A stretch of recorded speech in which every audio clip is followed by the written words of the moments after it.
The Empire of the Ants. When Captain Geronimo received instructions to take his boat called Benjamin Constant to Badama to help the people there to fight with the ants, he thought that the authorities were joking. What can a man do against ants? They come and they go, the captain was complaining to the English engineer. They say, said Holroyd, that these don't go. The man said the people were going. The captain smoked for some time. I think that these things have to happen, he said at last. It is God's will. Sometimes a lot of ants come into your house. You leave and they clean the house. Then you come back again and the house is clean, like new. No cockroaches, no dirt anywhere. That man, said Holroyd, says these are a different sort of ants. The captain smoked his cigarette and he came back to the topic only later. My dear Holroyd, what am I to do about these ants? It is ridiculous, he said, and their conversation finished there. But in the afternoon the captain went ashore and bought everything that was necessary for their journey. And by the evening the ship was ready to go. The next morning they started their journey up the river. The river was large and there were only a few people and villages around it.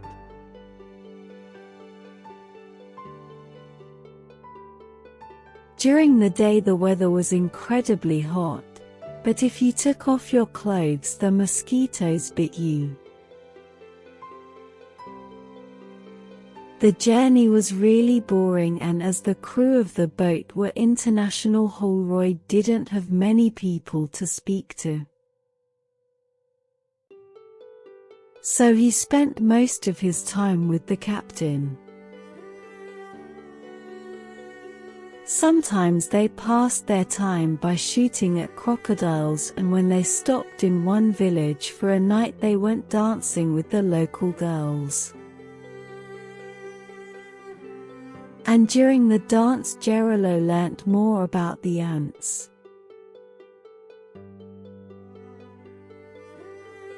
They are a new sort of ants, he told Holroyd the following day.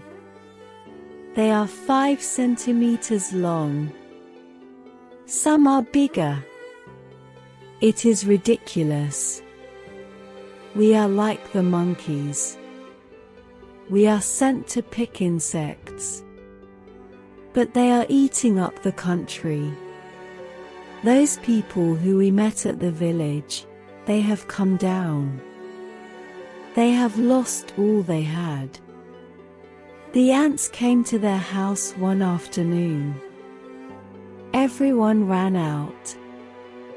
You know, when the ants come everyone runs out and the ants go over the house. If you stayed they would eat you. See? Well, a few days later the people came back and they thought that the ants had gone. But they hadn't gone. The sun went in and the ants fought with him. Did they go all over him? They bit him. He went out again. He was screaming and running. He dived into the river. He got into the water and drowned all the ants. Geronimo paused and then he looked at Holroyd. But that night he died, just as if he was stung by a snake. Was he poisoned by the ants? Holroyd asked. Who knows? Geronimo shrugged his shoulders. Perhaps they bit him badly. When I came into the Navy I joined to fight with men. but to fight with ants. It is no business for men. The closer they came to the village of Badama, the more they spoke about the ants. 2 days the captain, Holroyd, and the Lieutenant D'Acunha spent arguing whether ants have eyes. In the end they went ashore and they caught several kinds of ants, and they found out that some species had eyes and some didn't. A bit later they stopped at a lonely farm, and here Gerillo learnt some new facts. These ants, he told Holroyd, have big eyes. They don't run about as most ants do. No. They get in corners and watch what you do. And do they sting? Asked Holroyd. Yes. They sting. There is poison in the sting. I do not see what men can do against the ants. They come and go. But these don't go. They will, said Gerillo. Past Tamandu there is a long low coast of 80 miles without any population. There was only the forest, and when Holroyd saw it, he started to wonder whether man will ever control this huge and wild place. A few days later the captain learnt more about these ants. They used a poison like the poison of snakes. They obeyed greater leaders. They ate meat, and where they came they stayed. Gerillo was more and more unhappy. What can we do? He asked again and again. The next morning Holroyd learnt they were 40 kilometers from Badama, and he became more interested in the banks of the river. He went to the shore whenever there was an opportunity. But he couldn't see any signs of human activity anywhere. It was in the afternoon that they came upon the abandoned small boat. She did not at first appear to be abandoned. Both her sails were set, and there was the figure of a man sitting on the board.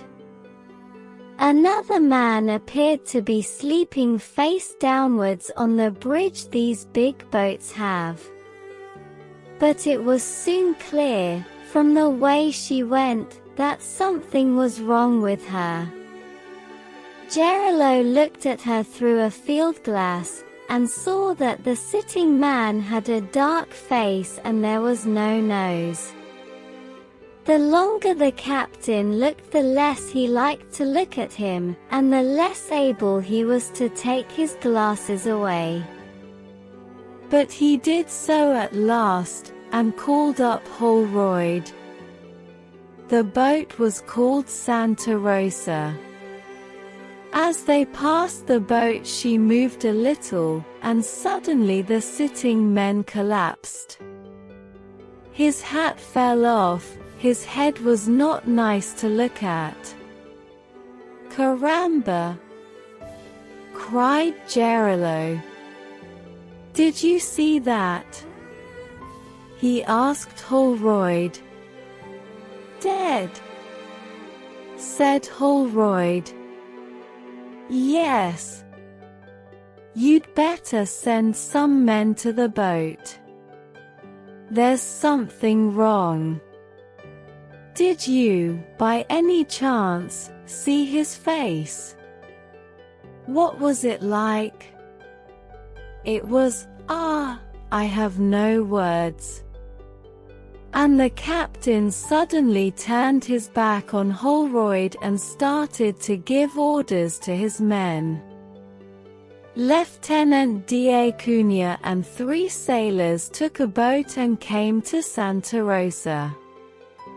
As their ship came closer, Holroyd noticed that in the middle of the boat there were some black shapes that moved.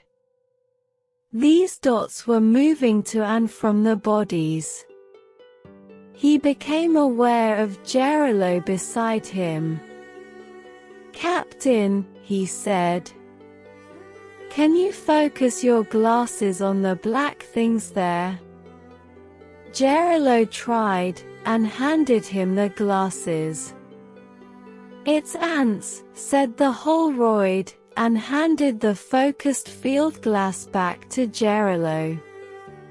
They looked like normal black ants, but they were bigger. And some of the bigger ants had something grey on their bodies. Lieutenant D'Acunha came with the boat to Santa Rosa and looked inside. "You must go aboard," said Gerillo. The lieutenant protested that the boat was full of ants. "You have your boots," said Gerillo. The lieutenant changed the subject. "How did the men die?" he asked. Captain Gerillo began to speak Portuguese, and Holroyd didn't understand the two men, so he stopped listening. He took up the field glass and studied the ants and then the dead men. "He has described these ants to me very precisely. He says they were larger than any ants he has ever seen, black and moving differently than common ants. They seem that they know what they are doing. About 1 in 20 was much larger than its fellows, and it had a large head. These seemed to be directing and coordinating the general movements." And he thought, even though he was too far off to be sure, that most of these ants of both kinds were wearing some clothes. He put down the glasses quickly, because the captain and lieutenant started to quarrel. "It is your duty," said the captain, "to go aboard." "It is my order." The lieutenant seemed that he would refuse. "I believe these men were killed by the ants," said Holroyd in English. The captain got really angry. He didn't answer Holroyd. "I have commanded you to go aboard," he screamed to his lieutenant in Portuguese. "If you do not go aboard now, it is mutiny. Where is your courage? I will send you to prison." The captain was jumping angrily on the board, shouting some more bad words at his lieutenant. He shook his fists. He behaved as if beside himself with anger, and the lieutenant stood there looking at him. Suddenly, the lieutenant saluted and climbed into the Santa Rosa. "Ah," said Gerillo, and his mouth shut. Holroyd saw the ants running away before D'Acunha's boots. The Portuguese walked slowly to the fallen man, bent down, hesitated, took his coat and turned him over.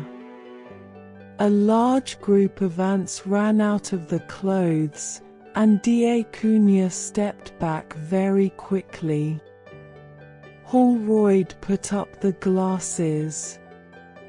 He saw the ants about the lieutenant's feet, and they were behaving very strangely.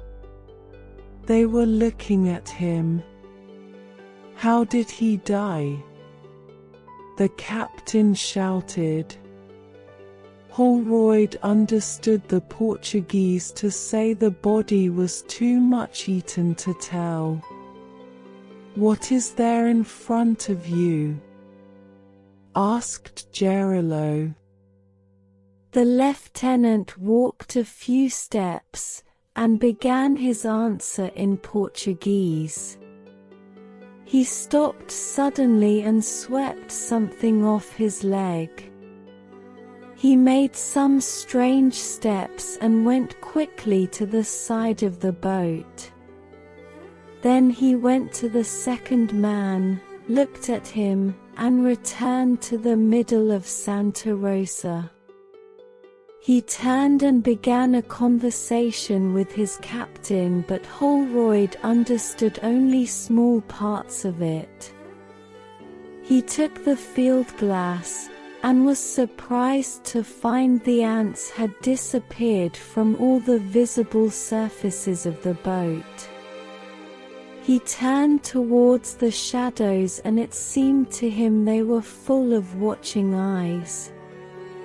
Santa Rosa, it was agreed, was abandoned, but too full of ants to put men on it. It must be pulled. The lieutenant tied it to the big ship. Holroyd's glasses watched the ants. He saw that a number of enormous ants carried strange things. It seemed that the ants were running from one hiding point to another. They seemed like modern soldiers advancing under fire. A number of them were hiding under the dead man's clothes, and the biggest group was gathering along the side over which D'Acunha must go if he wants to go back to their ship.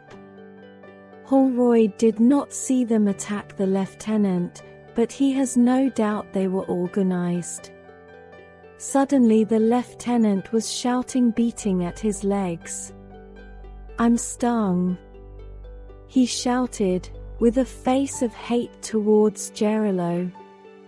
Then he jumped over the side, dropped into his boat, and dived at once into the water. The 3 men in the boat pulled him out and brought him to the big ship, and that night he died. Holroyd and the captain came out of the cabin in which the lieutenant died and stood together looking at Santa Rosa. It was a dark night. Gerillo was still thinking about the unkind things the lieutenant had said in the heat of his last fever. "He says I murdered him," he protested. "It is simply absurd. Someone had to go there. Are we going to run away from these ants whenever they show up?" Holroyd said nothing. "It was his place to go," continued Gerillo. "He died in his duty. Murdered. But the poor man was. He was not in his right mind. The poison was killing him. There was a long silence. "We will burn that boat." "And then?" Holroyd asked. The question upset Gerillo. "What can we do?" he said. "Anyhow, every ant in that boat will die. I will burn them alive." Then the captain became active and decided to burn the Santa Rosa immediately. Everyone was pleased by that idea and they helped happily. And soon the boat was burning in the middle of the tropical night. What can we do? This question came back the following day, when at last the ship arrived at Badama. This place, with houses which had their roofs from leaves and its old sugar mill, was very quiet in the morning heat. There was no sign of a living man. If there were any ants, they were too far and too small to see. "All the people have gone," said Gerillo, "but we will do one thing anyhow. We will hoot and whistle." So Holroyd hooted and whistled. Nothing happened and the captain suddenly didn't know what to do. "There is one more thing we can do," he said in the end. "What's that?" asked Holroyd. "Hoot and whistle again." So they did, and nothing happened. The captain walked up and down talking to himself. Then he suddenly stopped and turned to Holroyd. "What can we do?" In the end they took a boat and the field glasses, and went closer to the shore to examine the place. They saw a number of big ants, who seemed to be watching them. Geronimo tried to shoot them, but it was useless. They went with their ship a bit further and they found a human skeleton. They came to a pause regarding this. "I have all those lives to consider," said Geronimo suddenly.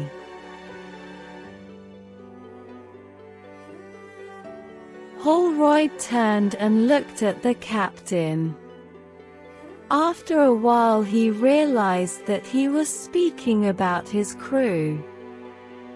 "To send them to the village, it is impossible, impossible. They will be killed. It is totally impossible. If we land, I must land alone, alone, in thick boots and with my life in my hands. Perhaps I should live. Or again, I might not land. I do not know. I do not know." Holroyd said nothing. They went up and down the river and watched the village from different sides. The captain's indecisions became terrible. They spent the whole day like this. At night there was a storm. In the morning the sky was blue when Geronimo woke Holroyd. "I have decided," said the captain. "What, to land?" said Holroyd, sitting up quickly. "No," said the captain. "I have decided," he repeated, "I will fire the big gun." And he did. Heaven knows what the ants thought of it, but he did. He fired it twice. The first shot destroyed the old sugar mill and the second an old shop.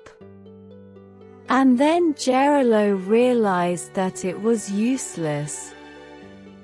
"It is no good," he said to Holroyd, "no good at all. We must go back, for instructions." But what else could we do? In the afternoon the ship started downstream again, and in the evening they landed and took the body of the lieutenant and buried it on the bank upon which the new ants have not appeared yet. I heard this story from Holroyd about 3 weeks ago.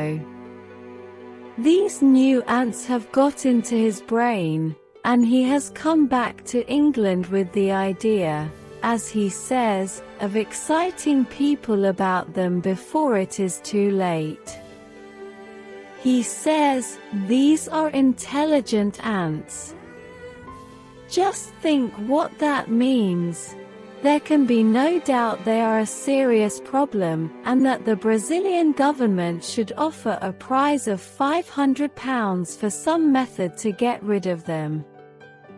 It is certain too that since they first appeared in the hills beyond Badama, about 3 years ago, they have spread really quickly. They took the whole of the south bank of the Badama River, for nearly 60 miles. There are no men there anymore. The ants took all the plantations and villages. It is even said they have somehow bridged the big Capuarana River and moved many miles to the Amazon. There can be little doubt that they are far more clever than any other ants. They are organized into single nation. But what is worst is the fact that they use their poison against bigger enemies. They probably manufacture the poison and then make little needles from it which they carry and use to attack large creatures. Of course, it is extremely difficult to get any detailed information about these ants. No one saw what they do. And those who saw them often didn't survive. But the legends say that these little creatures use tools, fire, and metals. It is said that they build complicated structures in the forest and that they have a method to record and communicate which is similar to our books. They slowly take more and more land and people either die or run away. Their numbers grow quickly and Holroyd at least is sure that they will kill all men in the whole of tropical South America soon. And why should they stop at tropical South America? In 10 years they will be halfway down the Amazon. And in 40 or 50 years they will discover Europe.